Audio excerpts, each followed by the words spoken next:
Hello everyone, Simon here. Welcome back to the architecture of Deus Ex Mankind Divided.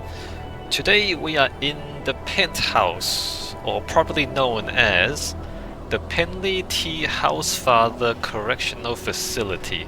This is a prison, and we are definitely not in Prague anymore. Oh, where the hell are we?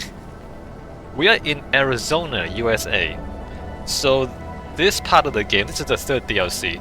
The third DLC of the game is a bit of a prequel, and it takes place not in Prague. We are in the US, in Arizona. Out in the distance, we can see some majestic mesas. Look at those rock formations, very cool. They are a bit more majestic than the real thing. And then down here we have a bit of a canyon in front of us. Not quite the Grand Canyon, but it's a canyon. So Arizona, what does Arizona look like and why does it look like this? Let's go look at a map. If we can load this up.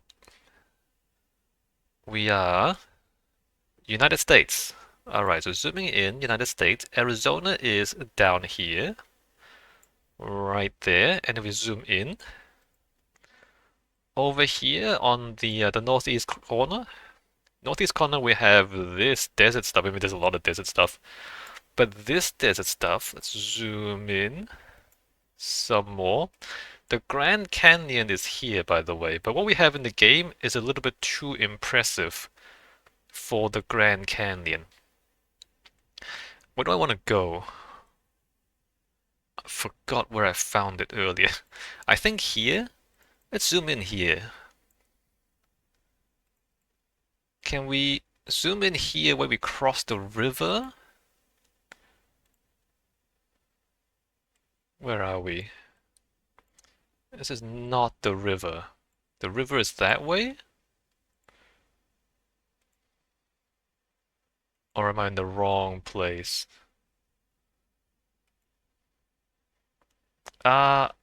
This is not the river that I was looking for.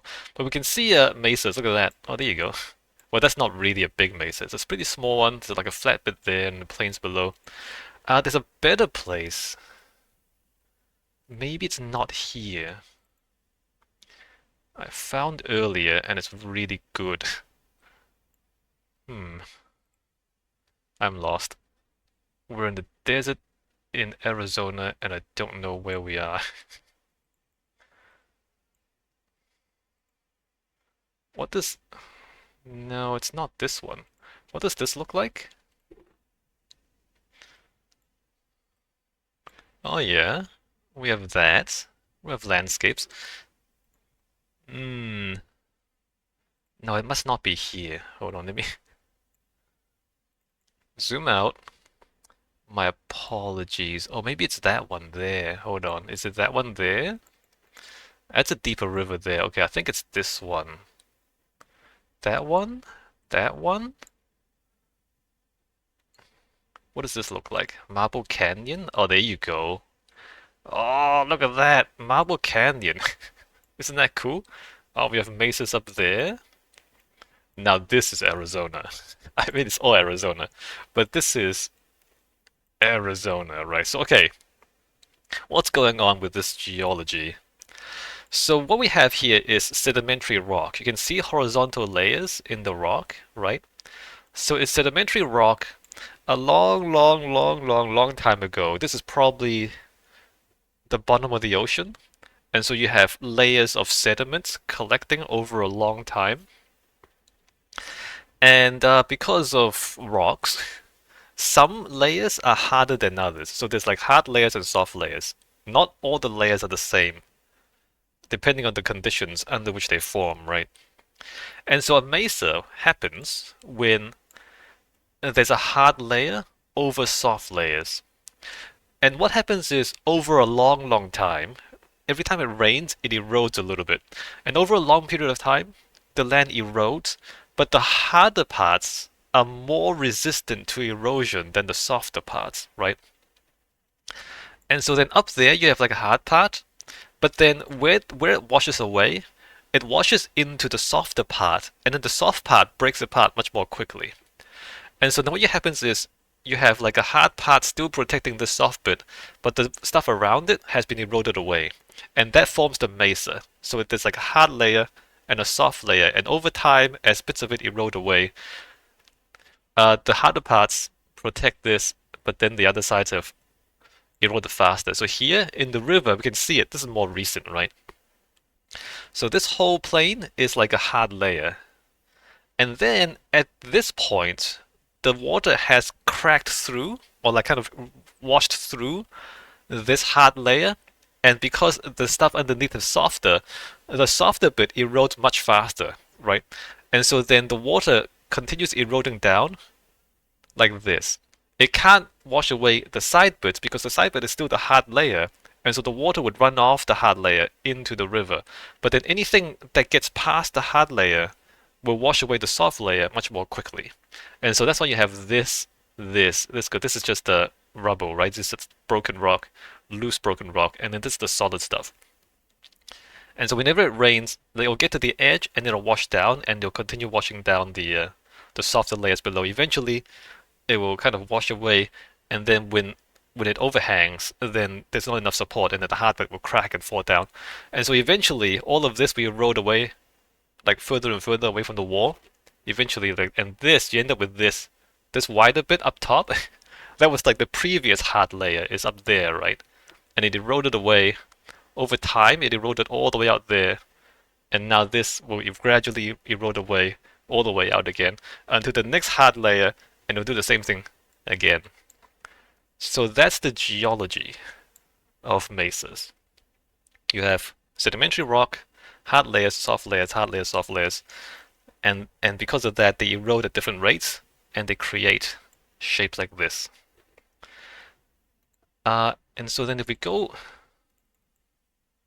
to a different part, over here, you see these spots? Not there. There. So those spots are the high bits. So you see, like, there's a hard bit there. So the whole area has eroded away. It used to be all at that level. The entire, like, everything to the horizon used to be all up at that level, but it's all eroded away over a long time. Except for these bits still remain. These are the final remnants of the old level of soil. Like, everything has just washed away downstream into the ocean. Isn't that crazy? Just think about it. This entire place, as far as the eye can see, used to be that much higher. But it's all gone now. It's all washed away. Only these little bits are left. Right? And so there's a hard rock there protecting this bit down below, and then all the soft bit has washed away around it. And there in the distance, it's very far away in the picture, but that's the same thing there. There's another bit there. Isn't that crazy? Like, all this soil, all this rock has just washed away. Crazy. Like, how much time did that take? How long has it been? How much rain has it seen to wash that much? Let me just get closer to one of these dark spots. If we like turn around. So there, that's a bit closer there. So that's like a darker bit. And then a softer bit, like that. That's more prominent there. And then in the distance, you can see like all of that, little bits like that. Okay, so that's Arizona. It's just a big desert that's slowly washing away. And it's not like desert. Sometimes it rains. In one of these pictures, I forgot where it was.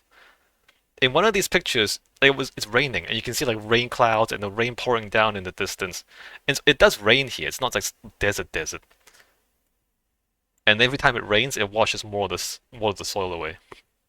Okay, so that is mesas in the real world. Now in the game, they're a little too tall. Now that you understand how mesas form, you understand that they wouldn't form like that. Because in the real Arizona, the hard layers and soft layers are not that far apart. They're closer together, And so that the hard layer, so the next hard layer would be closer there, so it wouldn't cut all the way down before it got to the next layer, right? It would be like half that much maybe. Like the proportions here are completely off. That's way too tall, right? There's too much soft soil between the two hard layers. It looks cool if you don't understand the geology, but if you do understand the geology, then that doesn't make any sense. Because it's not. It's like this. It's too tall. And also, if you understand geology, you know that the canyon shouldn't look like that. The canyon shouldn't look like that because the canyon is the same sedimentary rock. There's also hard layers and soft layers. Remember the canyon we saw in the picture? It was also like a flat and then a vertical and then the sloping bit and then the water. So like it should be like flat and then there should be a vertical bit because it's the same. This is the same geology as that. Here, this looks like a different geology. It looks like a different kind of rock formation because this is kind of sloping all the way up, whereas that does the vertical cliff thing. So this it's like a different rock somehow. Somehow this rock is different from that rock in the game. So they got this wrong as well. So the artist who did this, they just took a look at a picture and they kind of made these rocks without really understanding how the geology works, right? And I mean, since we're here, let's go look at the Grand Canyon. Why not, right? If we there's like a place where we get a great view. There's a view watchtower. I wonder how the Desert View watchtower is. What does this look like? Can we get a view from the tower? No. Navajo Point? Can we get pictures from Navajo Point? Oh, there you go. Is that the Grand Canyon? How many photos do we have? Maybe this is not the best place for this. Oh man, look at these pictures. But I guess you can see like there's like a hard layer up there, and then where it's cracked through the hard layer, or where the water has washed through the hard layer, then there's like the very steep bits as it washes away the soft layers, right? So this is one part of the Grand Canyon. There's other views of it.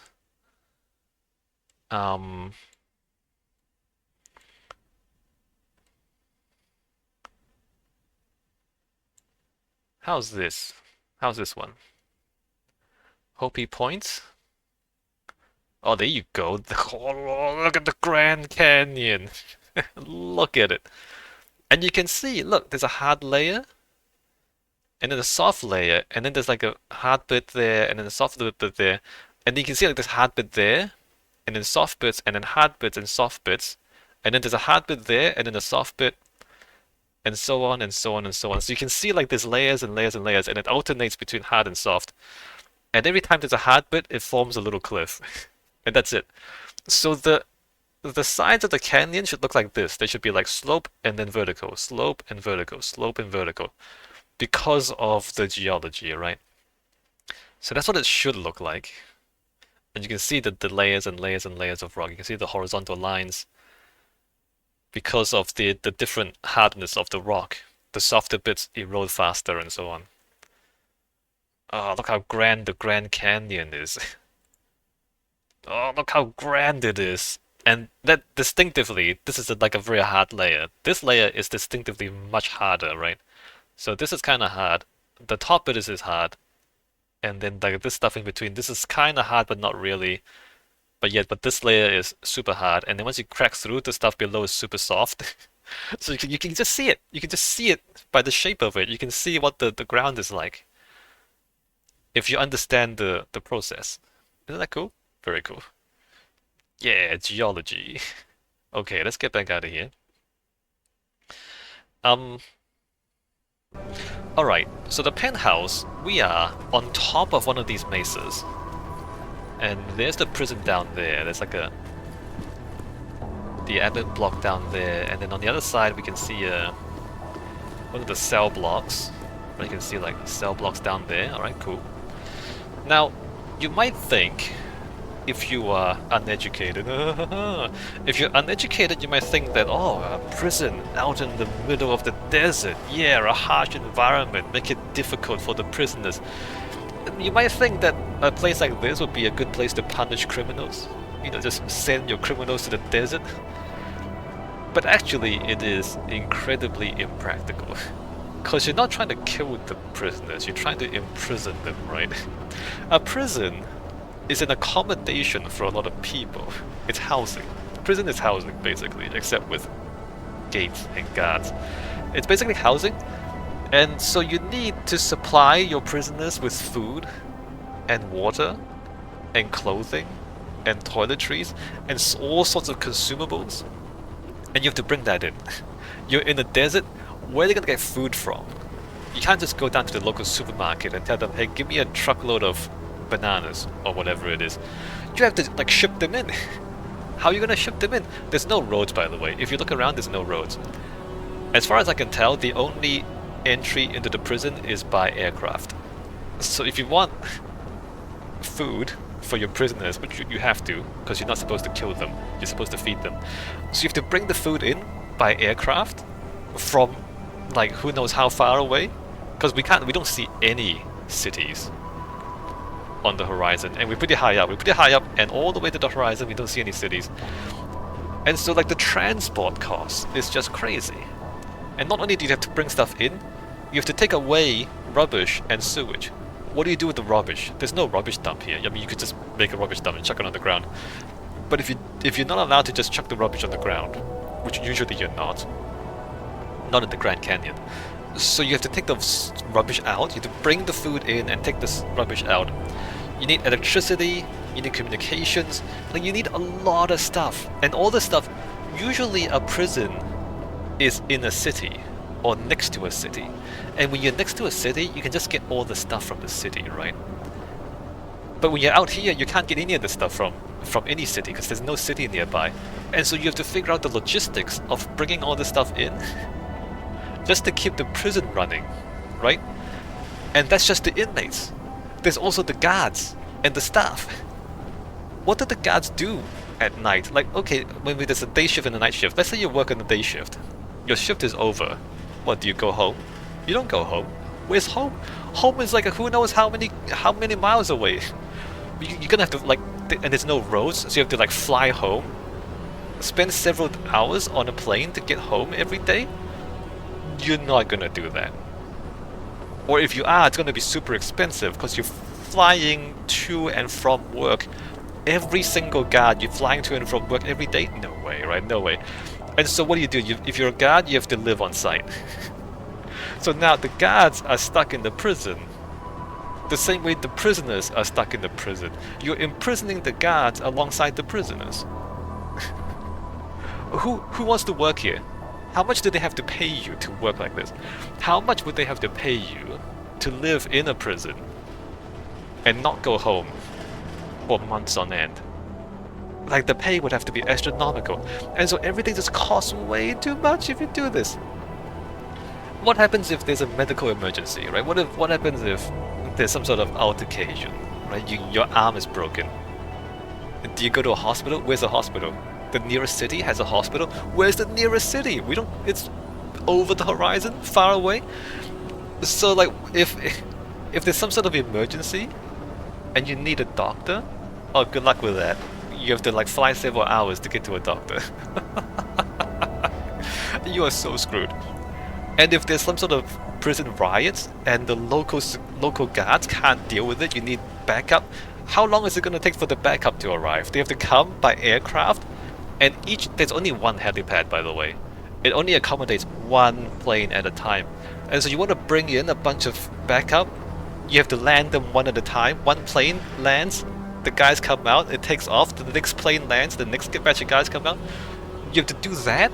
And you have to bring them in from like hours away? It's like if you have some sort of security emergency, you're screwed. You are so screwed. And so like, when you think about all of these practical issues of being so far away from everyone else, you realize that having a prison out in the middle of nowhere like this is just really impractical and really expensive because of the transport costs. Just paying for transport is going to cost you so much money. Now, if you don't believe me, there is real-world examples of this. So one comparable example in the real world is Alcatraz. You know Alcatraz? Alcatraz Federal Penitentiary is famously a prison on an island, right? It's on an island in San Francisco Bay. It's not even out in the desert. It's in San Francisco Bay. It's quite close to San Francisco. But there's no road access. You have to go by boat. The only access is by boat. And like the idea of Alcatraz is, oh, once you get in, you're not getting out again because you can't escape. What are you gonna do? Swim through the shark-infested waters to get in? Oh, Alcatraz. Like the idea of it is, like, oh man, you're on a prison island. It's so bad. Yeah, okay, like yeah, okay. The idea of it sounds cool, but here's the thing: the cost of running Alcatraz when it was running is no longer a prison, but when it was, it costs 3 times as much as any other prison. So the cost per prisoner, 3 times higher. 3 times higher because of the transport. And it's not even far away. It's that close to San Francisco. Look at it. Look at that map. Can I just click on it? It is right there. It's surrounded, like Oakland, San Francisco, like surrounded by cities. It's not far away. It costs 3 times as much to run this prison than a prison, say here or here. Crazy, right? 3 times. Oh, real can't close. And so in Alcatraz, a lot of the staff they lived on site. So there were apartments for the staff on Alcatraz Island. And some of them lived with their families. Their families lived on the island with them because it was impractical to go home at night. You have to like get on a boat to get home every day. You have to kind of boat to work and boat home. So that was impractical. And like the whole family lived there. So now instead of imprisoning the prisoners, you've imprisoned the staff and their family on the same island. And like, what are you gonna do for recreation? Like, you can't just go down the street, go to your local pub, have a drink.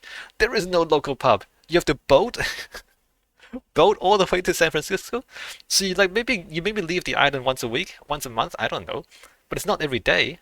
So like the guards are stuck on the island as well. Like, so they're also in prison. And in Alcatraz, the prison staff ate the same food as the prisoners. Because there's no other kitchens. It's not like, oh, I can just call takeaway, or I can call a pizza, or I can let's go out on my break, and just, get lunch. No, you can't get any other food. The only food is the prison food. So they cook the same food. And so it turns out that in Alcatraz, the food is actually much better than in other prisons because the staff ate the same food.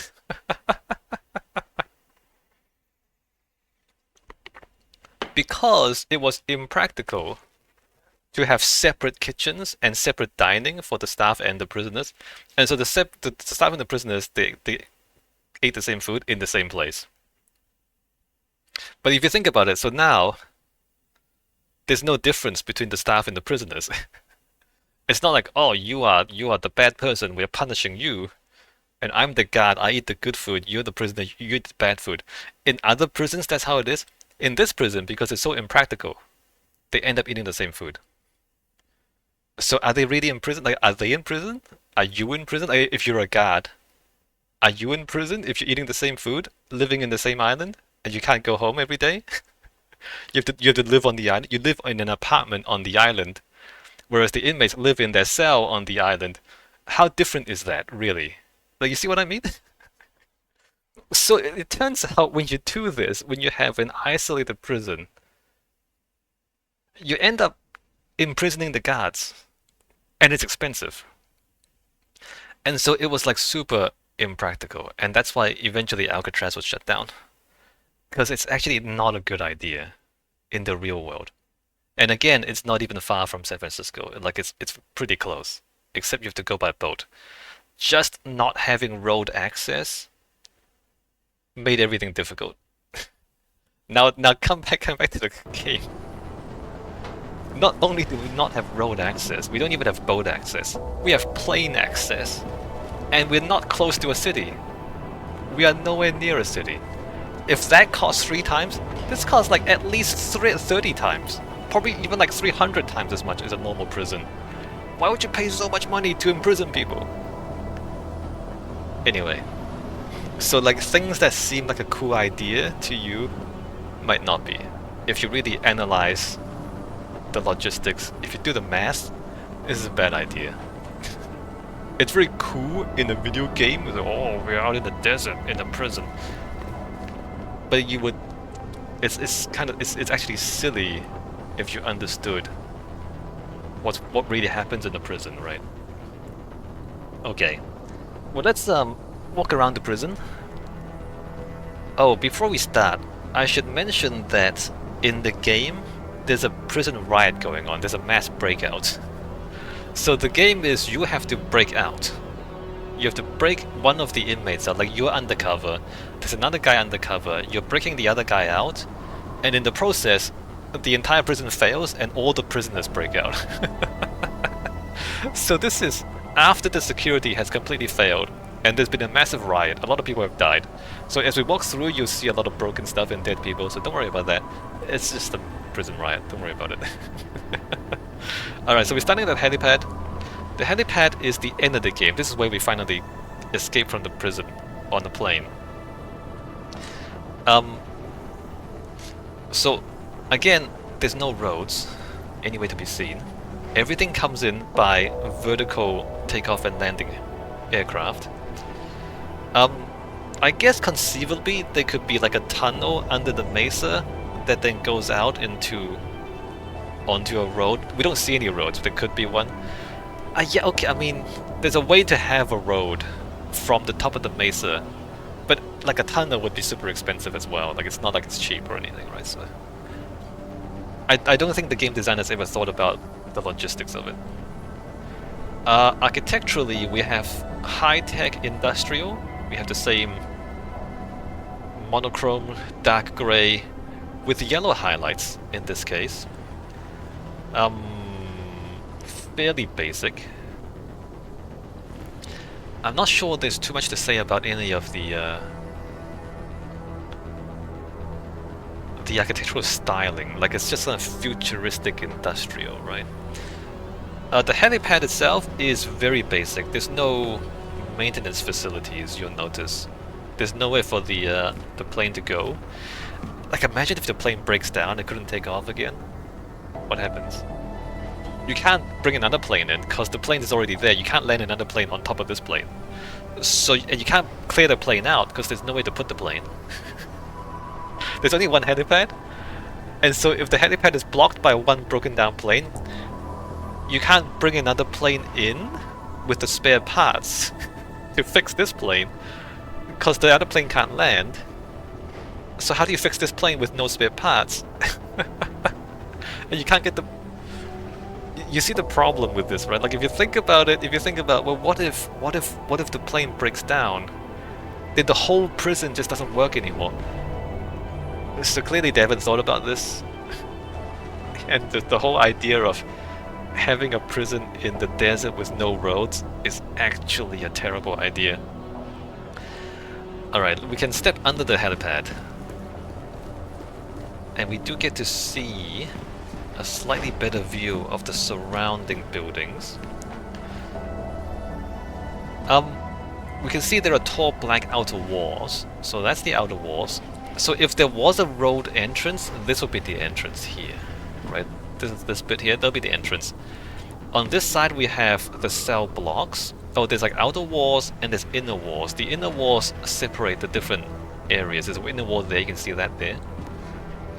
The cell blocks are there, 2 cell blocks with the prison yard down there. We will visit all these places in the video.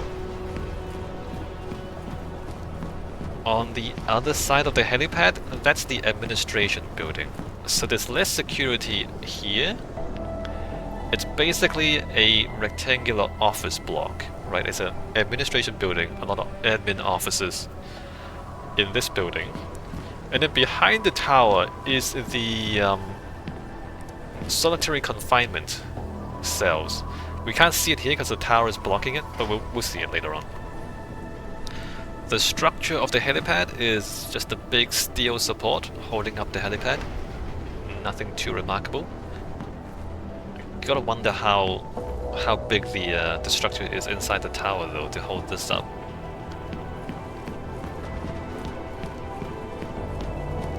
Alright, so we're gonna take the elevator to the roof next.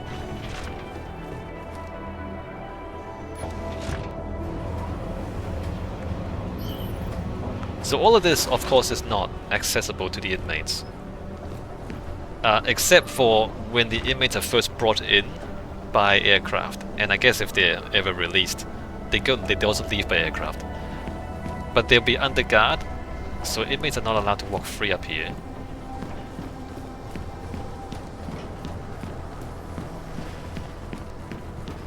Coming up to the rooftop, we have anti-air missile defenses and a big-ass radar. Anti-air missiles. What are you expecting to happen to this place? Are you expecting to be attacked? Well, I mean, look, the only practical way to get here is by air. So whoever's coming in will be by air. I guess if there's some sort of hostile prison break attempt using military aircraft or something, I don't know. Why would that happen? But if there were, you have missiles to shoot them down. And the big-ass radar, I guess, is for the missile tracking. Oh, I guess escapes. If you want to escape, you also have to escape by aircraft, unless you want to walk across the desert, which you don't. Although there's a canyon. Where there's a canyon, there's probably water. And so you can just follow the canyon, eventually you'll get to the sea, right? Eventually. Or maybe you can walk out of here, just follow the canyon, there'll be water. And where there's water, there's animals and plants. You might make it. Maybe.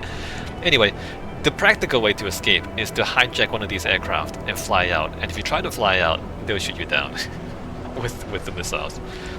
In the game, you have to disable the air defense system before you can leave. And you can see we have like a security turrets up here defending all of this.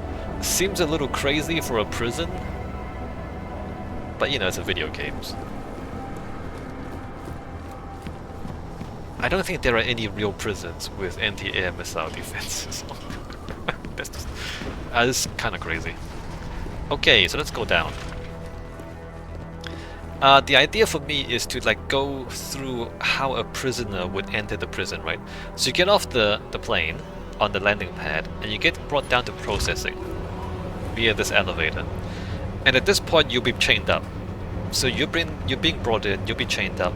They'll escort you with armed guard down to processing. Again, if there was a road entrance, it'll be somewhere over there. And in fact, like the entry to the prison pretty much starts here. So I don't know why they didn't put road access in. Why did they not put a road access here? I don't know, just to make it seem crazier. I mean, it does seem crazier, but it also seems silly not to have road access to a prison. There's a bit of a security booth, just to keep an eye on you, right? And then you come out here into processing. What's a big heavy gate here as well. So the processing, like the signs, you're not supposed to walk those ways, you're supposed to go straight in. So processing is where the inmate goes through the induction, I guess. So there are a number of things they need to do. First, they need to check you for contraband. So they need to like scan, check your crevices and all that. You know how that goes. And then they have to like take all your items, store your items away. Then they have to get your ID, biometrics, and then they issue you your new clothing, your prison uniform. And then, I don't know, whatever documentation they need to do. So like there's a number of procedures you have to go through, administration stuff you have to go through. And here you see like stop. So here like the first station, this is like scanning, checking for contraband. And then stop, this is, what is this? Taking your items, I guess. And then stop, just take a photo, biometrics, documentation. And then stop again is to give you the clothes. Or maybe they should give you a new clothes before they take your photo. One or the other, I don't know. Except here, it's a little bit wrong because in the side there's like table here, and then this is the backdrop where they take your photo. But why is it in here and not out here? Because the station is out there. So that doesn't make any sense. And in here we have shoes. They give you like this, I guess this is your like prison issue shoes. There should be shoes and clothes. Like there's shoes there. They should be like giving you your shoes. They should be taking your items. So all of this is doesn't make any sense. Because that should be here. And then on this side we have guards, right? So we have batons and like body armor for the guards. So this is a guard station where they keep an eye on the incoming inmates, but they can't see the other room. So they can see, like, if the processing is being done here, okay, they can see the processing being done. But these guards can't see in here, and apparently this is where they take the photos. So the prisoners are in here, and the guards can't see them, so that's a security liability. So this, I don't know what's going on here. Like, they kind of have a processing area, but the pieces are kind of wrong, and they're all in the wrong place. I don't know what's going on. Who knows? But I mean, it's superficially, all the pieces are there. It's just kind of wrong, right? And you get to here, and you're not supposed to walk both ways, first of all. You're supposed to walk that way or that way. So this way goes to solitary confinement. We're not going there yet, but we'll go there later. And then that way, you get to the cell blocks. So you're supposed to come out here, and you're supposed to go that way. This door is broken right now. So generally speaking, the processing area is just too open, like there are too many paths. Like in a real prison, the processing area is like a factory line. There should be only one line where the inmate can go, because you don't want them to have any ideas about trying to go somewhere else. Right? There should be just one line. It's like a station, stop, stop, stop, stop. Just one line, and then there should be only one exit, and that's the cell blocks.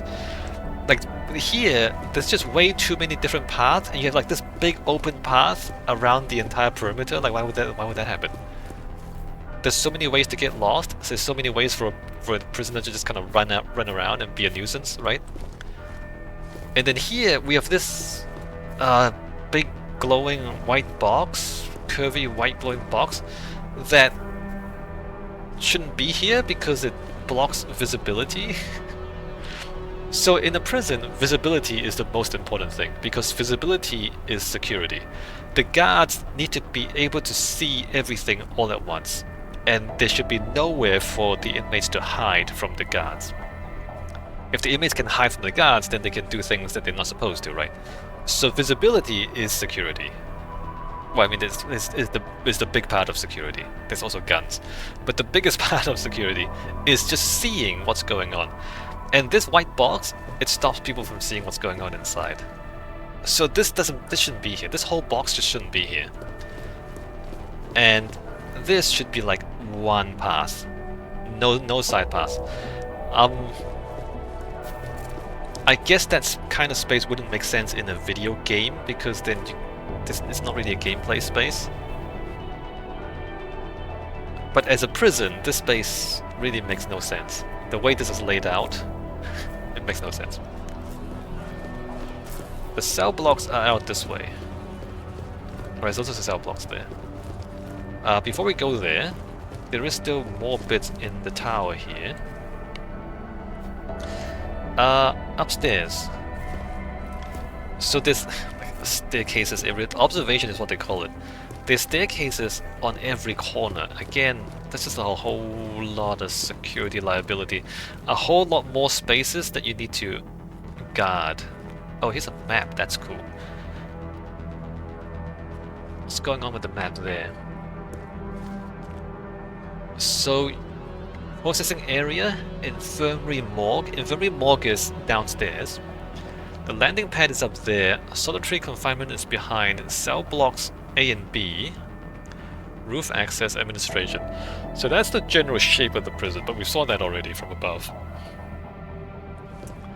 So the observation area is basically raised walkways where guards can patrol and shoot anybody who's not behaving. Except for this white box. If this white box wasn't here, then the guards could guard from up here. But because the white box is here, they can't see what's going on in there. So the guards can't do anything about it. Because they can't see it. So imagine, just imagine if the white box wasn't here. And imagine that the guards from up here can see everything that's going on down there. Then this place would be quite secure, right? Okay, just pretend. Just pretend it's supposed to be good. We have a bit of a space here looking down. Not sure if this is useful. I guess you can keep an eye out on the cell blocks from up here. The walkways do go all the way around, which is good. There are too many staircases, which is bad.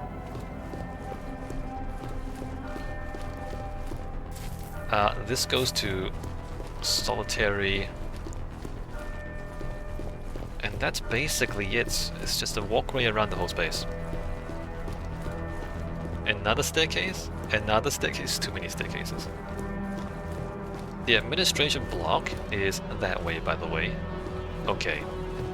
So this is the central tower. The tower's above us, processing down here. Let's go into the cell blocks. So imagine you're an inmate, you've gone through processing, you have your new uniform, it's red, and then you get brought out here, and those are the cell blocks, right? Immediately we see that the cell blocks are divided into two halves, right? There's like this corridor here, and these are supposed to be electrified wire fences. Electrified wire fences, under normal circumstances, they will deter people from doing anything silly. But in a prison riot, they don't do anything because they're just wires. You could break the wires. It's interesting that in the game, the prisoners never try to break the wires. They're electrified, but you just need to like find an object that doesn't conduct electricity and just use it to kind of just bend the wires open, right? You can break those wires without too much effort, especially if you get guns off the guards. So the wire fences, they're not real security. They're there to deter bad behavior only when everybody is actually behaving. If there's a riot, you can't rely on them. The guards will have to retreat to a proper fortified place. Now that I think about it, maybe this should be more secure. I guess we should say something about the architecture. So the real prisons don't look like this, by the way. There's like big pointy shapes. I guess they're supposed to be like sharp knives or claws or teeth or something. They're supposed to look scary. I don't know, does it look scary to you? To me, it looks like someone trying to look scary. Like, it looks a little too performative. It looks like somebody trying to look scary, which then makes it not scary. You know, like old Dracula films or like old horror films, where like there's like a bad guy, but the bad guy's really camp, and so they don't actually look menacing. They're trying to look menacing, but they don't look menacing. This is kind of what it's like to me. Like, it's, you know, there's a difference between trying to look menacing and actually being menacing, right? Maybe it might seem like a subtle distinction, but it is important. And this, I mean, it is sharp pointy shapes and it's black, right? It's big and it's imposing. But it doesn't bother me because I'm down here and the sharp bits are up there. You get what I mean? Like, it doesn't actually bother me. It's just there. Like, they don't touch me, I don't touch them, so it doesn't matter if they're sharp. Yeah. I don't know about this. I mean, it looks kind of cool. I don't know if it... intimidates anyone, really, though. Okay. Let's get down here. In between the cell blocks, we have the walkway. And this is supposed to be secure, right? Oh, they have broken the wires here, look at that. So the broken wires there, oh, they've broken the wires here too, okay. So the inmates did break the wires. As I said, in a riot, these wires aren't gonna last. So down in between the two cell blocks, this is supposed to be a secure area. We have a security booth in there, although you'll notice that it's kind of just isolated. If there's a security failure, then these guards are just stuck in here, right? And the door's not very sturdy either. So what are you gonna do? You're stuck in here and there's rioting prisoners outside. You're kind of screwed, aren't you? This is not very secure. Like there's one layer, there's the one door. I guess two doors, there's the double door. But if the inmates get past the double doors and they get into here, then you don't really have a lot of places to go. So I don't think this is a good design in terms of security, in terms of prison security. You have walkways up here, and like ostensibly the guards are up here, keeping watch on the prisoners below. But the stairs are right there, so the prisoners can just run up the stairs and punch the guards in the face. Like there's like the general shapes of security, but if you think about it, it's actually not very secure. And again, as I make these criticisms, we have to keep in mind that this is a video game, right? It's a video game where you're supposed to break out of the prison. And so if the security is too good, then you can't break out of the prison, and then there's no video game. So in order for there to be a video game, they have to make it so that you can break out. And that's why the security actually is not very good. So like, when I say, oh, it's trying to look intimidating, but it actually isn't. Again, if it actually was intimidating, maybe there wouldn't be a video game. Because what do I mean? Like, actually intimidating means that it doesn't look like it's gonna hurt you. It actually hurts you. And like that kind of architecture would make the game too difficult. So here we have the outer wall. I wonder if the outer wall has too much texture in it. I feel like some Kung Fu master would be able to climb that. You know what I mean? Have you seen these guys? Have you seen like these Shaolin masters? Like here, look here. You get on the crate, and then you just like stick both hands and both legs on either side, and you just start climbing up. I swear, these Kung Fu guys could do this. With enough training, you could do that. And that's only if you're like a regular human. We're all augmented in here, by the way. All the inmates are augmented, and so they're super strong.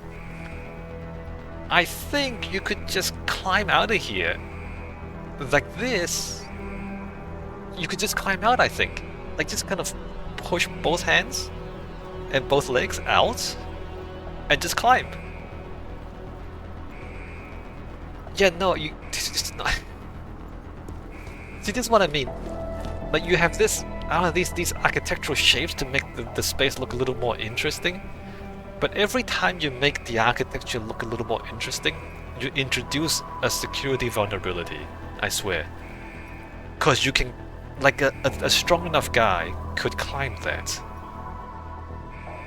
So this is what I mean when I say like performative security versus real security. This is performative and not actual security. Actual security is just a flat wall. Maybe it leans in on you even. And that's it. Like a flat, featureless wall is actual security. And even this, I guess you could probably climb that as well. It'll be a little bit hard, but you can probably climb that as well. Just climb up there. Whereas if it's just featureless, it'll be much harder to climb. Alright, so behind here, this is behind the cell block. Again, we have these wires, and the prisoners aren't supposed to come back here. But again, in a riot, you can break the wires. Oh, so a prison design. So the outer walls of a prison, right? Usually, for a secure wall, you have an inner wall. a no man's land, empty space, and then another wall, outer wall. And so then you have to get past one wall, run across the space, and then get across the other wall. Getting across the walls are difficult enough, but the empty space is no man's land. The idea is if anybody is there, they get shot. And then you have guard towers on the walls, and so the guard towers are watching the space. If they see anyone, they just start shooting. And so that makes it a lot more difficult to escape because you have to like get through a wall and then get shot at, and then you have to climb the wall while being shot at, and then you get to get out. So that's like a real security wall is actually 2 walls and a gap. Here we kind of have walls and a gap, right? So this is supposed to be a secure space. That's supposed to be a secure space. And anyone caught in these spaces would get shot, presumably. The only issue is there's too much cover in here, right? There's too many spaces where you can dodge bullets. In like a real no man's land, it's just empty. There's no cover, 0 cover, and you just get shot. So yeah. So like the pieces are here. Yeah, you have the 2 walls. Yeah, you have like this on no man's land. But like for video game reasons, they make it too hard for you to be spotted, right? Because it's a stealth game. You're supposed to sneak around, and so if they make it impossible to sneak because there's no cover at all, then you can't have a video game. Yeah, it's just like it's bad prison design, but it's good video game design. And I just wonder if there's a way for them to, I don't know, reconcile those things. Would it be possible to make a good prison design and also have good gameplay? Maybe not, actually. Maybe it's just not possible. Because a good prison would be really difficult to break out of, if not impossible to break out of. Like in the real world, how often do people break out of prison? If you think about it, like when's the last time you heard somebody breaking out of prison? It almost never happens, and when it does, they get caught pretty quickly anyway. So they get caught and they get chucked back in, and then they don't escape again. So like prison escapes are so rare that, yeah, like you couldn't have a prison escape game if they ran the prison properly. Anyway, around the back, like all of this is just cover for people to hide as they try to escape. Yeah, no, there's way too much clutter in here, right? Why is this here? Why is that there? Why is that there? As I said, like no man's land in the real world would just be empty space, and a single guard with a gun can just cover the entire space.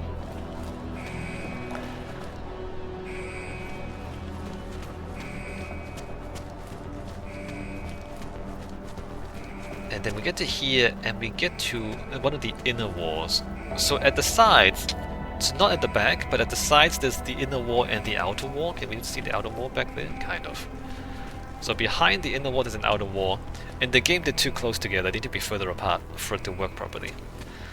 There's the wall, there's the wires, and then the other walls. The inner wall, they have this sloping bit. Now, well, not there. I can think of like one advantage to this, of having this shape, is that that wall can cover this face. Like if there's a guard on top of there, they can cover that face. So if it's a flat wall, the guards have to lean out and look straight down to cover the edges, which is not safe because you're like leaning out. Whereas if you have the walls that are like this, then the guy on this wall can see down there, and the guy on this wall can see down there. And so then you don't have to lean out to cover the faces of the walls. So in that sense, having a wall like this, having a wall that kind of does that, makes sense. But then they put this sloping bit here, and I feel like this sloping bit makes it easier for you to climb out. Climbing straight up is somewhat more difficult than climbing on a slope. So if you have like really good sneakers, with good grip, you might be able to just walk out of there on that slope if you have really good sneakers. You know what I mean? Just get up there and then pull some of these wires off and then you're through. So, so they made this, again, they made this interesting geometric shape because it looks more interesting than a flat wall. But actually, they you wouldn't do this in a real prison because it's a vulnerability. It's a security vulnerability.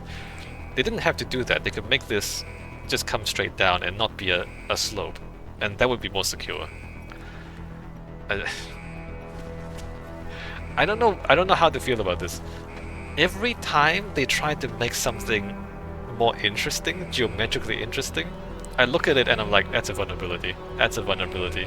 You can't do that. That just makes the prison easy to escape from. And yeah, no, I mean that's the thing with prison, man. A prison really is a machine for holding people.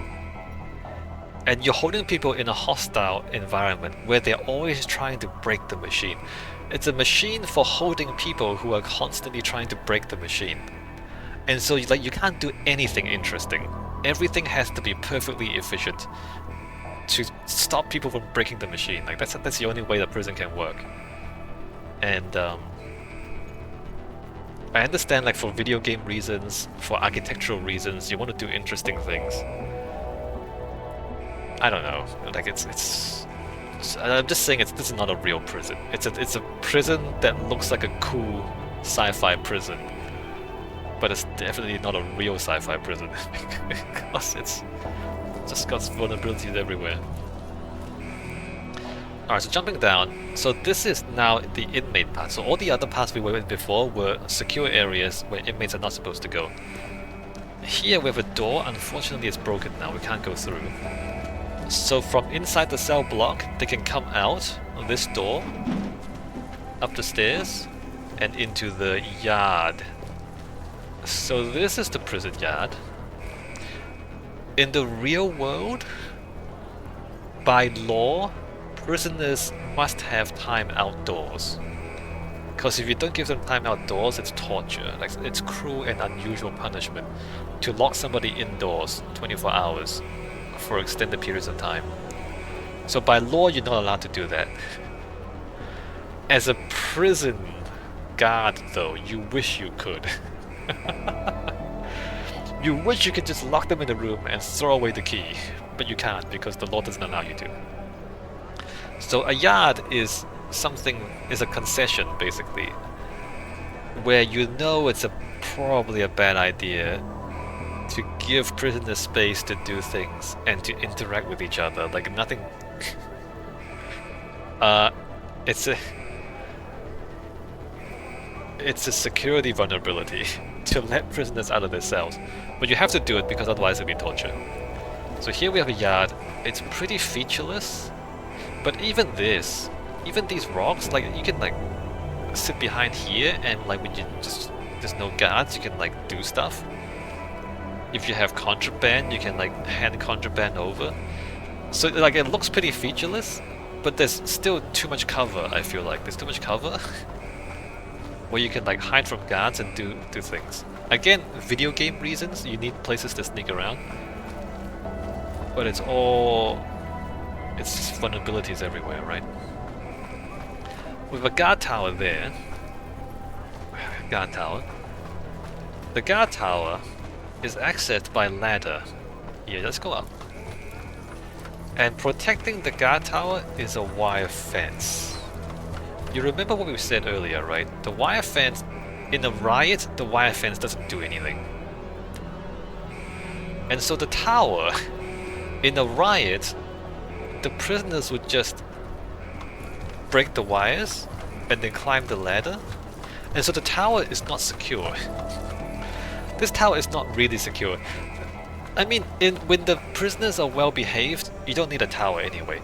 The only reason you need the tower is when the riots are happening, the prisoners don't behave. But when the riots are happening, then they can just break through the wires and get to the tower. So this is awful design. Real guard towers are built into the wall, and you access the tower from the wall. You don't access the tower from a ladder on the same ground level as the yard, right? Why would it be detached? It would be attached to the tower. And if you need a ladder, the ladder will be inside the tower that you can't get into from the ground outside, right? So the fact that the tower has this wire fence and then the ladder behind it is ridiculous. Completely ridiculous. But again, for video game reasons, you have to put that in. And the towers are not that efficient either. They can't look straight down. And there's this thing in the way. I don't know what that's for. Like... it's supposed to be architecturally interesting, but it's not functional. Again, like everything else in this prison. It doesn't give you like really good coverage with your guns. Yeah. What can I say? So in the game, this area is off limits. There's a guard patrolling here. And then the yard is... but then there's no barrier. There's no barrier between the off limits part and the part that's not. There's no wires here. Why? Why? Yeah, so all of this is just... and the thing is, it's a little bit correct, but not really. The fact that there's cell blocks, there's yards, there's towers, and the blocks are divided in two halves, and a secure area in between. Like, superficially, all the parts are there, but it's just the details are completely wrong. The fact that this is just wires and not a solid wall is wrong. The fact that the tower is not attached to the wall, that's wrong. And everything else, right? So, yeah. Superficially a prison, but not really. Like, you wouldn't design any of the details like this. Inside the cell block, the story continues. We have cells around the central open area. Down here we have the day room. The day room is... so when you're not in the yard, you're in the day room. Where again, they can't lock you in the cells 24 hours a day because that would be torture, I guess. And so they have to let you out in the day room to do stuff and interact with the other inmates. The issue here, well, there are a number of issues. One, there's not enough chairs. You know what happens when you have a lot of, like, aggressive males? Aggressive males who are prone to violence, because otherwise why would they be here? And there's not enough chairs? What's gonna happen? They're gonna fight! They're gonna fight for hierarchy. They're gonna fight for hierarchy, and the people who win the fight get to sit on the chairs. And if you don't win the fight, you go... screw you, right? Go do something else. So when you don't have enough chairs for the prisoners, they're gonna fight for the chairs. And you don't want that to happen. As a prison guard, you don't want that to happen. It's a real pain in the ass when they fight. You have to do something about it. So the day room needs to have more chairs than prisoners. And all the chairs need to be the same. Because if there's any advantage that one prisoner can get over another, there's gonna be some sort of fight over hierarchy.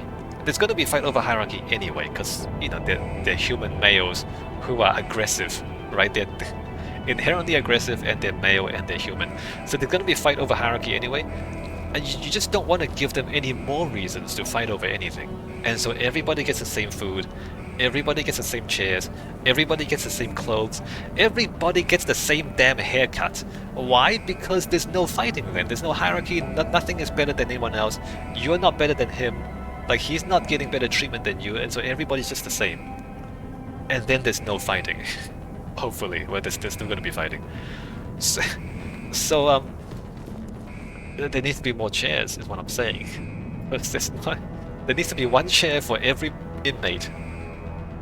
And all the chairs need to be the same. Otherwise, they're gonna fight over the chairs. You might think that's silly. I don't know if you think that's silly or not.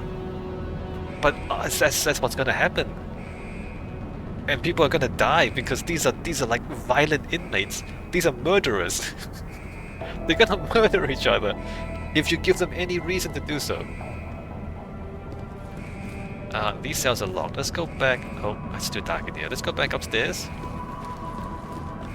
So, again, in a prison, visibility is everything. Visibility is everything. Why you have cells around a day room is because when you... theoretically, from any point in the day room, a guard can see the entire day room, and they can see the doors to every cell. So visibility is super important. From any point in the day room, they should be able to see everything. Now here we have a day room surrounded by cells, but the visibility is awful, again because of gameplay. We're sneaking around in gameplay.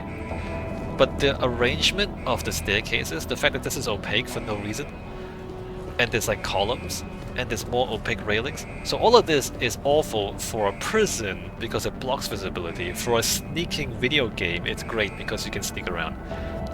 And the shape of the day room is also wrong. You wouldn't want this concave shape. You see how this concave shape? So from here, I can't see the other end, right?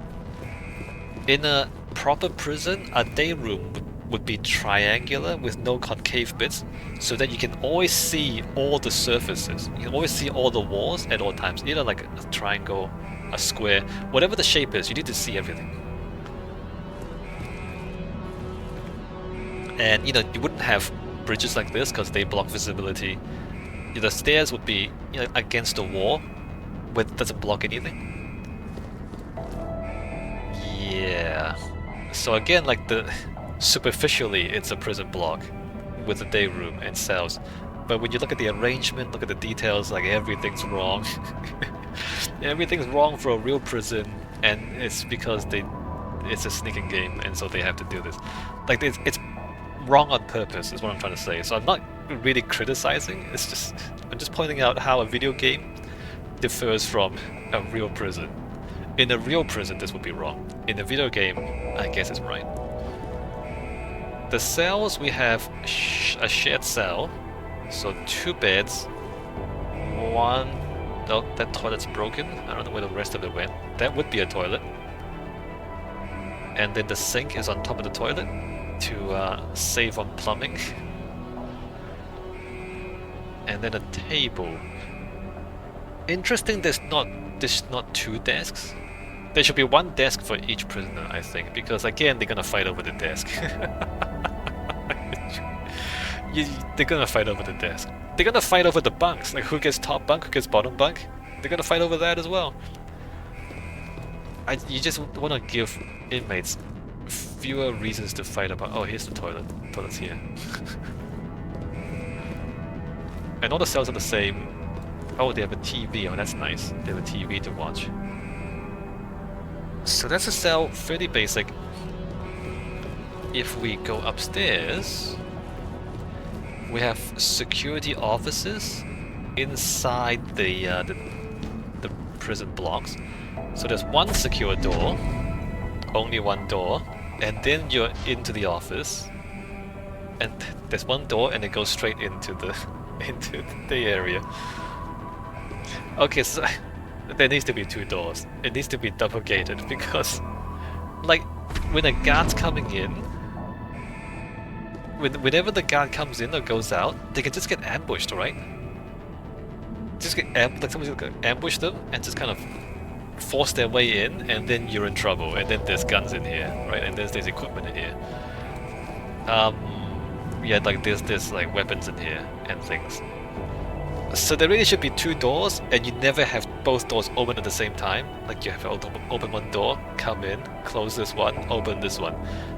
So that means it's incredibly unsafe. From the guard room, I mean, this side of the window can see that half, and then this side of the window can see that half. So from that sense, this is okay, right? So the guard office can see the entire cell block, kind of. It can see the entire level 3 of the cell block. We can't see downstairs.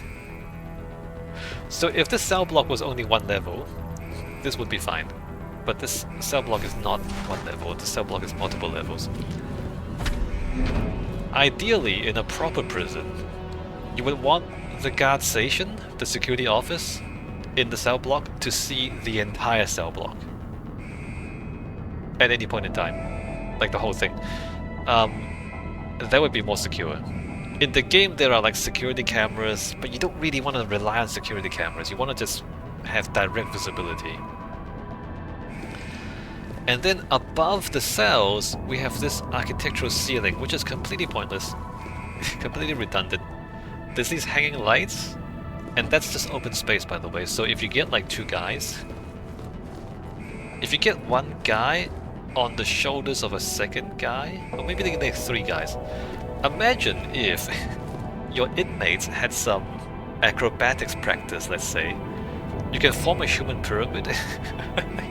You get 6 guys, 3 guys, and then 2 guys, and then 1 guy. They form a human pyramid, and they can climb up there.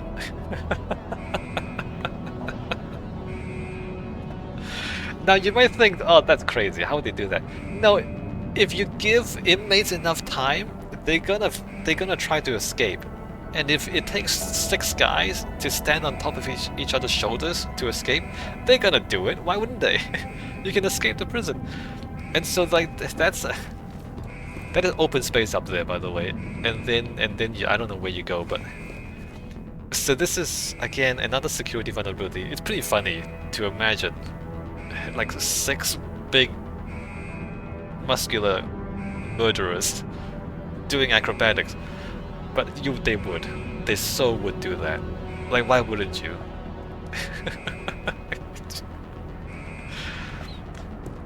And like, you can like, if you make a rope, I don't know if you can get ropes. If you make a rope, you can like actually throw a rope over that, and then climb up. There's all sorts of things you can do. Yeah, no, this is not a good prison. Not a good prison. But in the video game, you can get up there and sneak around for the video game reasons. I want to see that now, actually. Just see like a bunch of inmates doing acrobatics to climb out of the prison. Alright, so that's the cell block. Oh wait, no, one more thing. One more thing, almost forgot. Almost forgot because this area really is tacked on at the end. So there's a shower room back here, and I guess they've added this at a later date because first of all it's a whole different color scheme, red, a whole different color scheme, a whole different architectural layout, and then we have showers, lockers, sinks, urinals, lockers. Why would you alternate lockers and sinks and urinals? Why don't you just put them together? Like have all the lockers, and then all the sinks, and then all the urinals. And why is it laid out like this? And then you have a shower area in the middle, but everything's opaque. Again, visibility is everything. Visibility is security. There's 0 visibility back here. Oh man, if you're showering back here, you get cornered, you're gonna die, man. This is a great place to die in prison.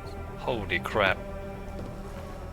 The guards are out there, and you're back here getting stabbed. Oh, I mean, these guys are dead too. So this is like a really bad design for a prison. I know there's the prison trope, right? The prison trope of, oh, communal showers, and then there's a whole bunch of naked dudes staring at each other and doing things to each other. Like, there's the trope of a communal shower in a prison, and I mean, even in the trope it's awful, because bad things are happening there, right? But real prisons don't do that, because they know it's a bad idea. They know people are gonna die if you design your prisons like that. If you design your prison shower like that, people are gonna die. So a real prison would not have communal showers. They need to be like separate stores. You need to have a guard watching who goes in and out of the stores. And you can't have them touching each other while they're naked, okay, because people are gonna die. You can't have a bunch of dudes who are murderers touching each other while they're naked. So you can't do this. You can't do this. Like, the toilets need to be in stores. The showers need to be in stores. And ideally, they should have their own showers in their cells. And you might think, oh, that's a luxury. We can't have prisoners have any luxury. It's not luxury. It's safety, man. It's safety not just for the prisoners, but for the guards. You have guards trying to control a bunch of naked dudes in like a steamy shower. Oh, that's terrible, terrible idea. Terrible. Just have them shower in their own cells and just don't come out. Don't come out until you're dressed, please. So this is like a terrible idea for a prison shower. And the whole shape of it is different from the outside. So I think this area was tacked in during development. It wasn't originally part of the design, but as they designed the game, they decided they want showers. But yeah, no, this is not right. This design, why is it opaque? What, for privacy? In a prison? There's no privacy in the prison, man. This just don't worry. So that's a shower where people get killed, and it's. I mean, it's kind of funny, but also it's kind of serious too, because if you design your architecture wrong, you're gonna get people killed, and you're the architect, so it's your fault, right? It's crazy. If you design buildings wrong, people are gonna die. So it's funny in the video game. In real life, when it happens, it's less funny. Okay, so that's the cell blocks, and again, not just the showers, but like the so-called security. If you don't do your security right, and there's a security breach, and then there's a prison riot, the prisoners get a bunch of guns and start shooting people. People are gonna die. And then when you look at it and it's like, oh, it was a design failure. The architect designed this security vulnerability, and then a bunch of guards died. Holy, you don't want to be that architect, I'm telling you. You don't want to be the guy who designs a building where a bunch of people died because of bad design, and it's your fault. So it's funny in the video game, but you don't want to be that guy. Okay, so that's the cell blocks. Let's go to solitary confinement, or go towards solitary confinement. And we have to get upstairs. Oh, there's like security stations all over the place.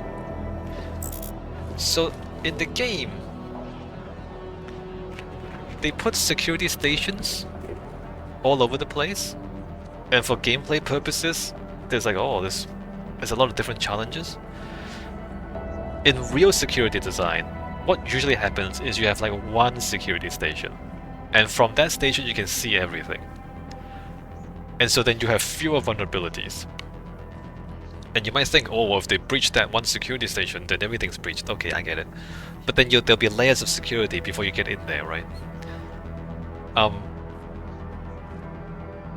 It's like defending one central space where all your guards are in there with guns is easier than like having one guard in a room there, and then one guard in a room there, and then one guard in a room there. Because then when they're isolated, it's easy to overpower them by prisoners who don't even have guns. Like if you might have a gun, but if there's like 5 or 6 guys running at you, you can shoot like 1 or 2, maybe 3 of them, and then you're gonna get overpowered. So when you're like one guy, even with a gun, they're gonna get you. If they're willing to go for it, they might get shot, they might die for it. But you know, but if they're angry enough, you're gonna die. Whereas if you have like all your guards in one room, then it's harder for them to overpower you. Yeah. So yeah, in the game there's a lot of little security rooms, which, again, you want like, ideally, one security, all the paths have to go past security. And so there's nowhere for them to go except to the security where all your guys are, right? Whereas here, you have all these paths that go everywhere, and then one security at one side. Nobody has to go through security to get anywhere else. So like, this is bad security layout? Does that make sense? I hope that makes sense. Like superficially, like the tower, the fact that there's a tower in the middle, there's like one block, and then there's walls in between. And so to get from one block to the other block, you have to go through the secure area. That's good design. So like the big layout is good design.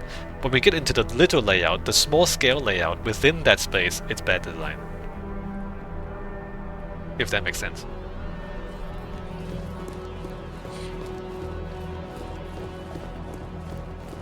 Going upstairs. And from here we go to the east wing. take the elevator. And then solitary confinement is one level up. So solitary confinement is that way. But before we go that way, there is automated security. Curious that they don't separate. So they should really separate the secure path from the inmate path.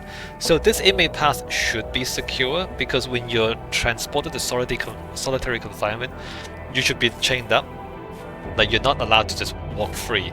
You should be chained up and you should be under armed guard as you are transported to solitary confinement. But even so, like, even though the corridors where the inmates go and where the guards go should be separate. So the guards can go in the inmates area sometimes, but the inmates should never ever go into the guards area under any circumstances. And there should be like redundant circulation, one for each, and they should be kept separate. So here, this is to security. This is like the guard space. Inmates should never be allowed up here, although in the game inmates are allowed up here sometimes to work.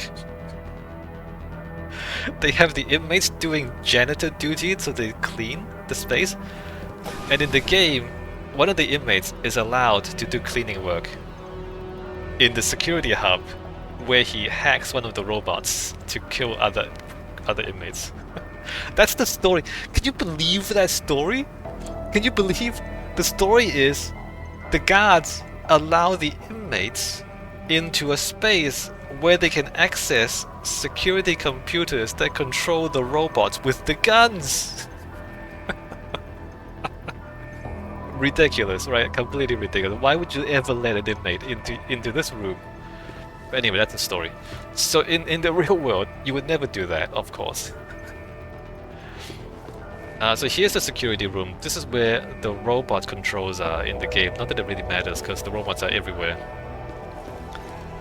You can look over the processing area, but again, because of this box, you can't see inside the box. It's pointless to look in there. You can only watch the areas where the guards are, which is those upper walkways. You can't actually watch where the inmates are, which is inside the box. So this security window is completely pointless. Out here from the security room, so there's a bridge over to the solitary confinement block. So solitary confinement block again is a big rectangle, a big triangle, I mean. Big sharp, scary triangle. Outside this, no man's land. So that's proper no man's land, it's just empty space. Well, I mean, there's rocks in it, which I have doubts about. But if anyone is seen inside that space, they get shot immediately. So it's kind of like a dry moat, and then this is like a bridge across the dry moat.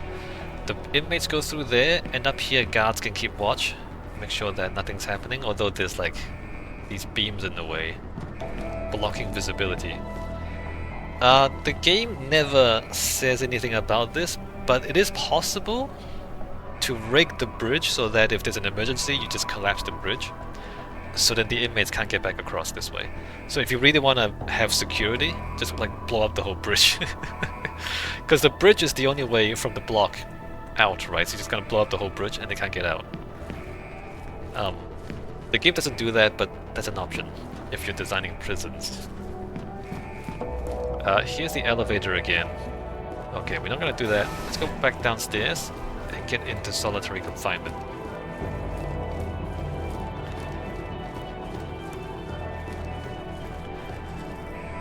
Bridge, way too much cover.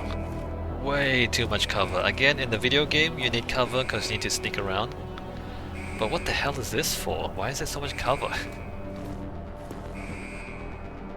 Like, you know, like a secure space has visibility, great lines of sight, and open lines of sight so that if anything goes wrong, you get shot very quickly. There's no way to hide from getting shot. And there shouldn't be doors here. Why are there doors here? There's doors into the secure area. Why?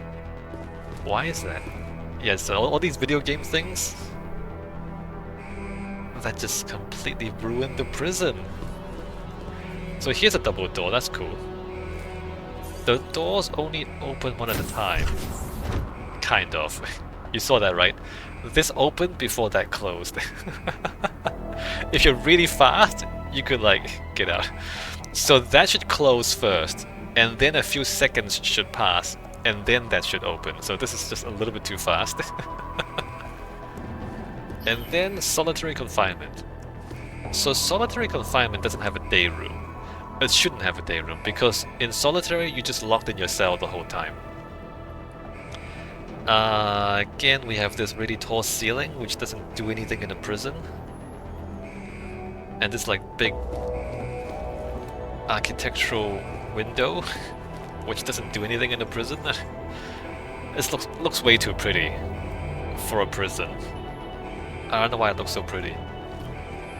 I mean, I know it's a video game, right? But it breaks immersion. I feel like it feels like a church or a temple more than a prison, doesn't it? Like, it looks good, it just doesn't fit, right?